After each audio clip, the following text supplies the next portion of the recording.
सर्वांचं हार्दिक स्वागत। मी doctor JS. Ingale, अर्थशास्त्र विभाग प्रमुख, असोसिएट प्रोफेसर, बळवंत कॉलेज विटा, जिल्हा सांगली। मी आज स्वातंत्र्य प्राप्तीच्या वेळची भारतीय अर्थव्यवस्थेची प्रमुख वैशिष्ट्य, major features of the Indian economy at independence या विषयावरती लेक्चर देणार आहे। हे lecture BA, MA, MPSC, UPSC सर्व प्रकारच्या स्पर्धा परीक्षांसाठी अत्यंत उपयुक्त अशा प्रकारचं। आजच्या लेक्चरमध्ये मी ज्यावेळी भारताला स्वातंत्र्य मिळालं 1947 साली, स्वातंत्र्य प्राप्तीच्या वेळी भारतीय अर्थव्यवस्था कशी होती, देशाला स्वातंत्र्य मिळालं त्यावेळी भारतीय अर्थव्यवस्थेचं स्वरूप कसं होतं, भारतीय अर्थव्यवस्थेची वैशिष्ट्य काय होती, याची मी थोडक्यात चर्चा करणार आहे। 1947 साली आपल्याला माहित आहे की ब्रिटिशांनी भारत आपल्या ताब्यात सोपवला। ब्रिटिश भारतातून निघून गेले। 15 ऑगस्ट 1947 साली भारत स्वतंत्र झाला। ब्रिटिशांनी ज्यावेळी देश आपल्या ताब्यात दिला त्यावेळी भारतीय अर्थव्यवस्था कशी होती, भारतीय अर्थव्यवस्थेचं स्वरूप कसं होतं, भारतीय अर्थव्यवस्थेची वैशिष्ट्य कशी होती ते थोडक्यात पाहायचं आहे।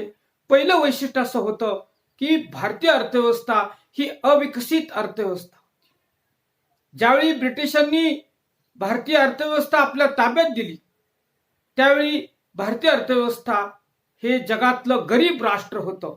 अविकसित अर्थव्यवस्था, दुबळी अर्थव्यवस्था, गरीब मागासलेली अर्थव्यवस्था होती। बॅकवर्ड इकॉनॉमी, अनडेव्हलप्ड इकॉनॉमी अशा प्रकारे भारतीय अर्थव्यवस्थेचं स्वरूप होतं। सन 1600 मध्ये भारतात ईस्ट इंडिया कंपनी आली आणि तेव्हापासून भारतीय अर्थव्यवस्थेचं शोषण सुरू झालं।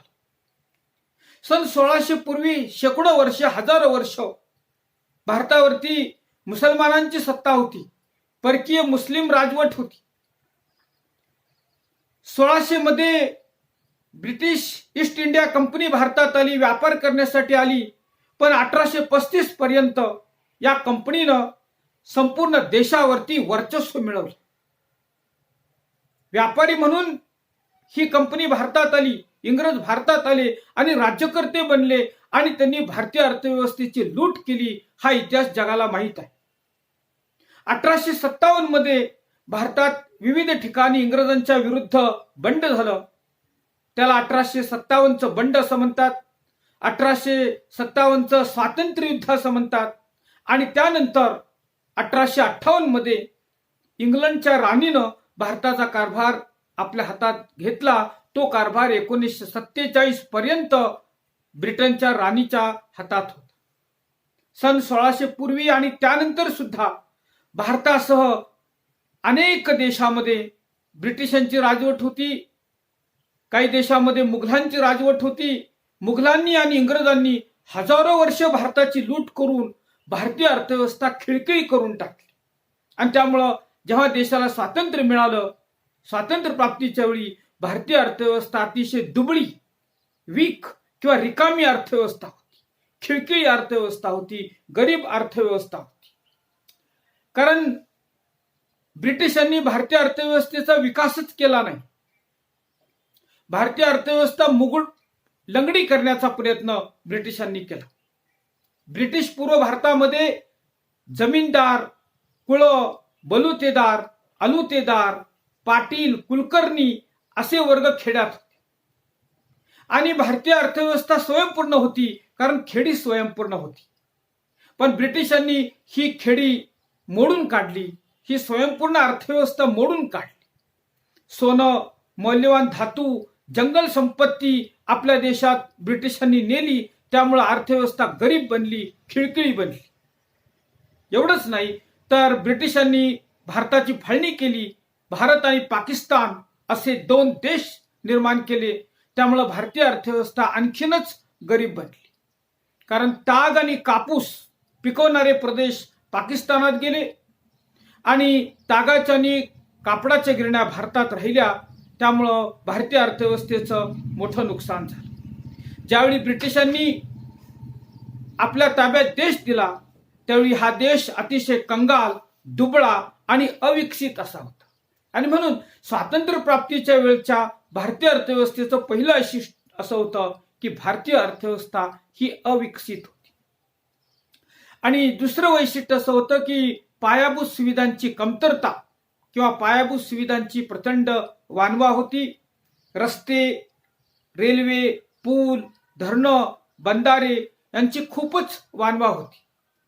ब्रिटिशांनी आपल्या राजवटीत, आपल्या कारकिर्दीत भारताच्या काही भागात रस्ते बांधले, रेल्वेची सोय केली, पूल बांधले, धरणं बांधली, बंधारे बांधले, पण यांची संख्या, यांचं प्रमाण, या सुविधा खूपच कमी प्रमाणात होती.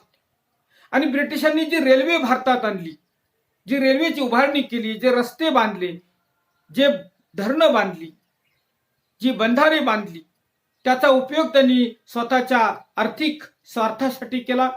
या देशातून कच्चा माल, मौल्यवान संपत्ती आपल्या देशात नेण्यासाठीच ब्रिटिशांनी या पायाभूत सुविधांचा उपयोग केला. आणि त्यामुळं भारताच्या आर्थिक विकासाला या पायाभूत सुविधांचा काहीही उपयोग झाला नाही. तर अशा प्रकारे ज्यावेळी भारताला स्वातंत्र्य मिळालं, त्यावेळी भारतामध्ये पायाभूत सुविधांची खूपच कमतरता होती आणि त्यामुळं विकासाचा वेग अतिशय कमी होता. कारण पायाभूत सुविधा म्हणजे ज्या सुविधावरती देशाचा आर्थिक विकास अवलंबून असतो, त्यांना पायाभूत सुविधा असं म्हणतात. या पायाभूत सुविधा पुरेशा प्रमाणात असल्याशिवाय देशाचा विकास होत नाही. पण ब्रिटिशांनी जाणून बुजून पायाभूत सुविधांची कमतरता देशात ठेवली आणि त्यामुळं देशाच्या विकासाचा वेग अतिशय कमी राहिला. स्वातंत्र्य प्राप्तीच्या वेळचं भारतीय अर्थव्यवस्थेचं तिसरं वैशिष्ट्य असं होतं, ते म्हणजे उद्योग क्षेत्राची पिछेहाट. औद्योगिकरणाचा वेग अतिशय मंद होता. ब्रिटिशांनी जाणून बुजून भारताच्या औद्योगिक क्षेत्राकडे दुर्लक्ष केलं. उद्योग क्षेत्रात, विशेषतः भांडवली क्षेत्रामध्ये त्यांनी फारशी गुंतवणूक केली नाही. ब्रिटिशांनी आपल्या देशामध्ये कापसासारखा जो कच्चा माल आहे, हा कच्चा माल आपल्या देशात नेला आणि त्यापासून पक्का माल तयार करून, कापड असेल किंवा इतर पक्का माल भारतीय बाजारपेठेत विकायला सुरुवात केली. त्याचा परिणाम असा झाला की भारतामध्ये, खेड्यामध्ये जे छोटे छोटे उद्योग होते, घरगुती उद्योग होते, हस्तोद्योग, लघु उद्योग, कुटीर उद्योग हे पूर्णपणे बंद पडले. आणि अशा प्रकारे ब्रिटिशांनी जाणून बुजून भारतीय खेडी जी स्वयंपूर्ण होती, ही खेडी ब्रिटिशांनी जी स्वयंपूर्ण होती ती बंद पाडली. आणि त्याचा परिणाम असा झाला की भारतातील औद्योगिक क्षेत्राची, उद्योग क्षेत्राची मोठी पिछेहाट झाली. ब्रिटिश सरकारचं औद्योगिक धोरण अतिशय चुकीचं होतं, भारतीय अर्थव्यवस्थेची पिछेहाट करणार होतं. आणि त्यामुळं भारतामध्ये औद्योगिक क्षेत्राचा विकास झाला नाही. स्वातंत्र्य मिळालं त्यावेळी भारताचं औद्योगिक क्षेत्र खूपच मागासलेलं होतं. त्यानंतर आपल्याला इतिहास माहित आहे, महात्मा गांधींनी 1920 मध्ये, काँग्रेस पक्षानं आणि महात्मा गांधींनी 1920 मध्ये स्वदेशी चळवळ सुरू केली आणि त्यानंतर हळूहळू भारतीय उद्योगांचा विकास होऊ लागला. हुतात्मा बाबू गेनू यांचं बलिदान सुद्धा आपल्याला सर्वांना माहीत आहे. चौथं वैशिष्ट्य असं आहे, ते वैशिष्ट्य म्हणजे बेकारी आणि दारिद्र्य.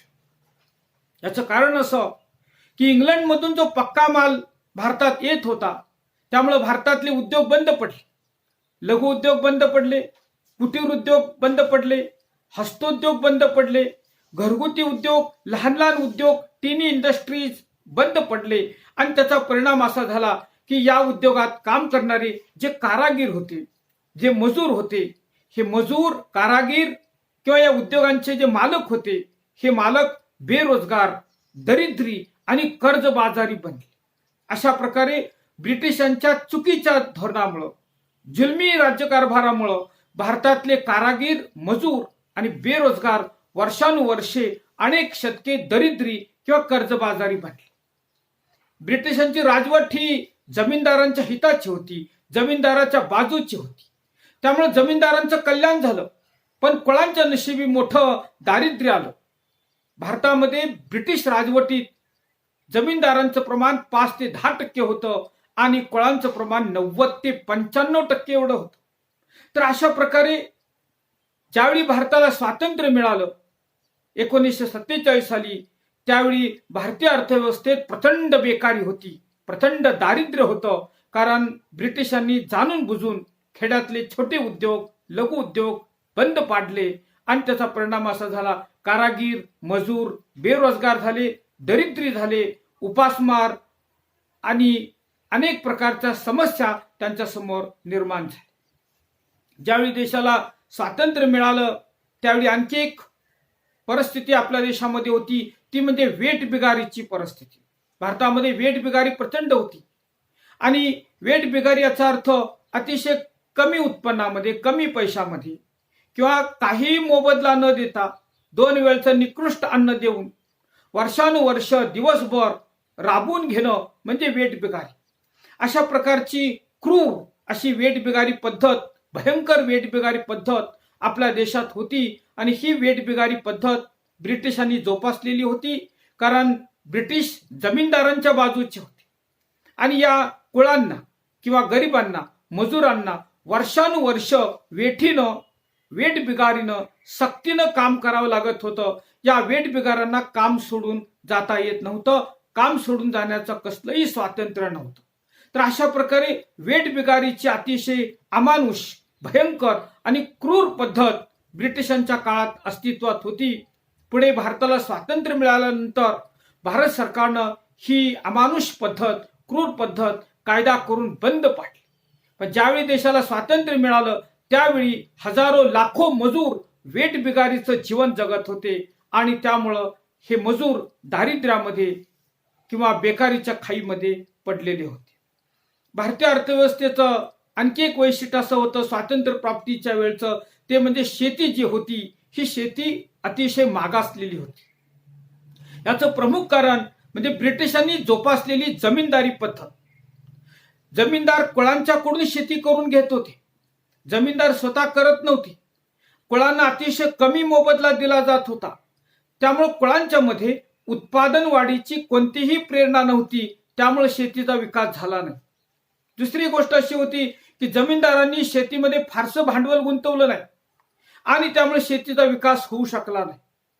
ब्रिटिशांनी शेतीकडे दुर्लक्ष केलं. ओलिताखालील क्षेत्र वाढावं यासाठी कोणतेही प्रयत्न ब्रिटिशांनी केले नाहीत आणि त्यामुळे शेतीचा विकास झाला नाही. ब्रिटिशांच्या काळामध्ये शेती संपूर्णपणे पावसाच्या पाण्यावरती अवलंबून होती, निसर्गावर अवलंबून होती आणि त्यामुळं शेती मागासलेली होती. शेतीची उत्पादकता अतिशय कमी होती, शेतीतलं उत्पादन अतिशय कमी होतं. तर अशा प्रकारे ज्यावेळी भारताला स्वातंत्र्य मिळालं 1947 साली, त्यावेळी भारतीय अर्थव्यवस्थेचं वैशिष्ट्य असं होतं की शेती ही मागासलेली होती, शेतीची उत्पादकता अतिशय कमी होती. 7वं वैशिष्ट्य असं होतं ते म्हणजे अविकसित नाणे बाजार आणि भांडवल बाजार. नाणे बाजार अतिशय मागासलेला होता. नाणे बाजार म्हणजे ज्या बाजारात अल्पमुदतीच्या कर्जाची देवाणघेवाण होते त्याला नाणे बाजार असं म्हणतात. म्हणजे बँका असतील, छोट्या छोट्या वित्त संस्था असतील की ज्या अल्पमुदतीचा आणि मध्यम मुदतीचा कर्ज पुरवठा करतात. पण ब्रिटिशांनी जाणून बुजून नाणे बाजाराचा विकास केला नाही आणि त्यामुळं फारशा बँका निर्माण झाल्या नाहीत. ज्या काही थोड्या बँका होत्या त्या बँकांचा 90% जनतेला काहीही फायदा होत नव्हता. व्यापारी, मोठे व्यापारी, जमीनदार यांनाच या बँकांचा फायदा होता. त्यामुळे नाणे बाजाराचा, बँकिंग क्षेत्राचा अजिबात विकास झाला नाही. त्याचप्रमाणे भांडवल बाजाराचा सुद्धा विकास झाला नाही. भांडवल बाजार याचा अर्थ ज्या बाजारात दीर्घ मुदतीच्या कर्जाची देवाणघेवाण होते, दीर्घ मुदतीचा वित्तपुरवठा केला जातो, उद्योग क्षेत्राला मोठ्या रकमेचा दीर्घ मुदतीचा कर्ज पुरवठा केला जातो, त्याला भांडवल बाजार असं म्हणतात. आणि ब्रिटिशांनी भांडवल बाजाराचा सुद्धा विकास केला नाही आणि त्यामुळं भारतीय अर्थव्यवस्था दुबळी किंवा अविकसित राहिली. स्वातंत्र्य मिळालं त्यावेळी भारतीय अर्थव्यवस्थेचं आणखी एक वैशिष्ट्य असं होतं की जे वैशिष्ट्य आजही आपल्याला पाहायला मिळतं ते म्हणजे प्रचंड लोकसंख्या. 1947 साली भारताची लोकसंख्या होती 40 कोटी आज भारताची लोकसंख्या 130 कोटी. जरी 47 साली भारताची लोकसंख्या आजच्या तुलनेत कमी असली, 40 कोटी असली, तरी त्यावेळचा विचार करता ही लोकसंख्या ही प्रचंड होती. कारण या लोकसंख्येला जगवण्याची अर्थव्यवस्थेची क्षमता कमी होती. अर्थव्यवस्थेचा क्षमतेचा विचार करता, राष्ट्रीय उत्पन्नाचा विचार करता, अर्थव्यवस्थेच्या परिस्थितीचा विचार करता त्यावेळची 40 कोटी लोकसंख्या ही सुद्धा प्रचंड होती. आणि एवढंच नाही तर जी लोकसंख्या होती ही निकृष्ट लोकसंख्या होती. अर्थव्यवस्थेच्या दृष्टीनं, आर्थिक विकासाच्या दृष्टीनं 90% लोकसंख्येचा काहीच उपयोग नव्हता. 80-90% पेक्षा अधिक लोक दरिद्र होते, बेरोजगार होते, अशिक्षित होते, कमी शिकलेले होते, संयोजन क्षमतेचा अभाव होता, उद्योजकतेचा अभाव होता. आणि अशा प्रकारची निकृष्ट लोकसंख्या की 90% पेक्षा जास्त लोकांचा विश्वास रूढी परंपरा अंधश्रद्धावरती होता. आणि अशा लोकांचा उपयोग आर्थिक विकासासाठी फारसा होत नव्हता. ब्रिटिशांनी जाती व्यवस्था जोपासली, वर्ण व्यवस्था जोपासली, अंधश्रद्धा निर्मूलनासाठी फारसे प्रयत्न केले नाहीत. आणि त्यामुळं निकृष्ट लोकसंख्या ही एक अतिशय महत्वाची गंभीर अशा प्रकारची समस्या आपल्या देशामध्ये होती. प्रचंड लोकसंख्या हे सुद्धा स्वातंत्र्य प्राप्तीच्या वेळच्या भारतीय अर्थव्यवस्थेचं ठळक वैशिष्ट्य होतं. आणखी एक वैशिष्ट्य असं होतं ते म्हणजे भांडवल निर्मितीचा जो वेग आहे हा वेग अतिशय कमी होता. आपल्याला माहित आहे की बचतीतून भांडवलाची निर्मिती होते. देशामध्ये जी बचत होते त्या बचतीचा उपयोग जेव्हा उत्पादक कामासाठी होतो तेव्हा त्याला भांडवल निर्मिती असं म्हणतात. पण भांडवल निर्मितीचा वेग अतिशय कमी होता. याचं कारण सन 1600 पासून 1947 पर्यंत भारतातून इंग्लंडमध्ये सोन्याची मोठ्या प्रमाणावरती निर्यात होती. सन 1600 पासून 1947 पर्यंत इंग्लंड भारतातून मोठ्या प्रमाणात सोनं नेत होता. त्याचबरोबर रेल्वे आणि इतर उद्योगामध्ये जो काही नफा मिळत होता तो नफा सुद्धा इंग्लंडला पाठवला जात होता. बँकांची संख्या सुद्धा अतिशय कमी होती, त्यामुळे बचत करता येत नव्हती. शिवाय दारिद्र्य मोठं होतं, दरडोई उत्पन्न अतिशय कमी होतं, त्यामुळे बचत अतिशय कमी होती आणि भांडवल निर्मितीचा वेग अतिशय कमी होता. त्यामुळे आर्थिक विकासाचा वेग सुद्धा अतिशय कमी होता. ज्यावेळी भारताला स्वातंत्र्य मिळालं त्यावेळी भारतीय अर्थव्यवस्थेचं आणखी एक वैशिष्ट्य होतं ते म्हणजे प्रचंड आर्थिक विषमता. याचं कारण असं होतं की मुठभर लोकांच्या हातामध्ये शेत जमिनी होत्या. 5 ते 10% जमीनदार होते आणि त्यांच्याकडं एकूण जमिनीपैकी 80% पेक्षा अधिक जमीन होती. आणि शेतमजूर, कारागीर, शेती करणारी कुळं अतिशय कमी वेतनावरती काम करत होते आणि त्यामुळे आर्थिक विषमता प्रचंड होती. गरीब आणि श्रीमंती यांच्यामधलं जे अंतर आहे, यांच्यामधली जी दरी आहे ही दरी प्रचंड होती. त्यामुळे आर्थिक विषमता, प्रचंड आर्थिक विषमता हे स्वातंत्र्य प्राप्तीच्या वेळच्या भारतीय अर्थव्यवस्थेचं ठळक वैशिष्ट्य आहे. आणखी एक वैशिष्ट्य आहे ते म्हणजे सामाजिक विषमता प्रचंड होती. समाजामध्ये उच्च नीच असे वर्ग होते. जाती व्यवस्था मजबूत होती. जातीवरून व्यवसाय ठरवले जात होते. श्रेष्ठ कनिष्ठ असे वर्ग होते. काही जातीच्या लोकांना तुच्छ लेखलं जात होतं. त्यांना जनावरांपेक्षा वाईट वागणूक दिली जात होती. जातीय धार्मिक विद्वेष प्रचंड होता. जातीय धार्मिक दंगे ब्रिटिशांच्या राजवटीत मोठ्या प्रमाणात होते. 1947 साली आपल्याला माहित आहे भारताला स्वातंत्र्य मिळालं त्यावेळी सुद्धा मोठ्या प्रमाणात जातीय धार्मिक हिंदू मुस्लिम तणाव, हिंदू मुस्लिम दंगे निर्माण झालेले होते. आणि अशा प्रकारे सामाजिक विषमतेमुळं, काही लोकांना तुच्छ लेखल्यामुळं त्यांना उत्पादनाच्या प्रक्रियेत भाग घेता येत नव्हता. त्यामुळे त्यांच्या वाट्याला भयंकर दारिद्र्य आलेलं होतं. तर अशा प्रकारे ज्यावेळी भारताला स्वातंत्र्य मिळालं 1947 साली त्यावेळी भारतीय अर्थव्यवस्था ही अतिशय मागासलेली होती, अविकसित होती. पायाभूत सुविधांची प्रचंड कमतरता होती. उद्योग क्षेत्राची पिछाड झालेली होती. औद्योगिक क्षेत्र मागासलेलं होतं. देशभर प्रचंड बेकारी आणि प्रचंड दारिद्र्य होतं. वेठबिगारी, मागासलेली शेती ही सुद्धा भारतीय अर्थव्यवस्थेची वैशिष्ट्य होती. प्रचंड लोकसंख्या, अविकसित नाणी बाजार आणि भांडवल बाजार, भांडवल निर्मितीचा वेग अतिशय कमी, प्रचंड आर्थिक विषमता, मोठ्या प्रमाणात सामाजिक विषमता अस्तित्वात होती. आणि अशा प्रकारे देशाला जेव्हा स्वातंत्र्य मिळालं त्यावेळी भारतीय अर्थव्यवस्था ही अविकसित होती, दुबळी होती, खिळखिळी होती, दरिद्री होती, अप्रगत होती. ही भारतीय अर्थव्यवस्थेची काही ठळक 10 ते 11 वैशिष्ट्ये आहेत. तर अशा प्रकारे हे जे लेक्चर आहे, हा जो व्हिडिओ आहे, हा व्हिडिओ BA MA च्या विद्यार्थ्यांबरोबरच MPSC UPSCच्या विद्यार्थ्यांना सुद्धा अत्यंत उपयुक्त आहे. आपण सर्वांनी हा व्हिडिओ, हे लेक्चर एकमेकांना शेअर करा. धन्यवाद.